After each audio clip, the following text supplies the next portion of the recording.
So here we have the Mercedes-Benz A180 on a 15 plate. I'm going to start off by showing you around the outside of the car, and then we'll run through a few controls on the inside of it. From the outside though, you can see that it's a 5-door car with alloy wheels. Let's start off inside the boots and then work our way around the rest of it from there. As we approach the back of the car, you can see we have plenty of boot space along with that 60/40 split folding rear seat should you wish to increase this space even further. Okay, so we're just going to work our way back around to the front of the car and then we'll hop in and run through some controls on the inside.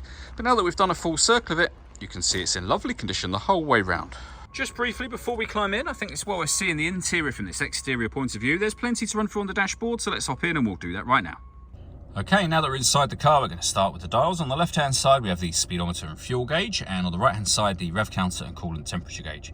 In the center, you can see the digital readout for the speedometer. You can change that information displayed there for various things, including the total miles for the car, which is 83,950.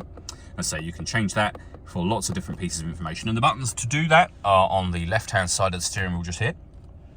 Over on the right-hand side, we have stereo and phone controls, and then in the center, the stereo screen itself. So this is where you'll access your audio menu. We're on the radio menu at the moment, but you can, as you can see, access the CD player, USB input, and Bluetooth audio as well. Also up here, you can access your satellite navigation.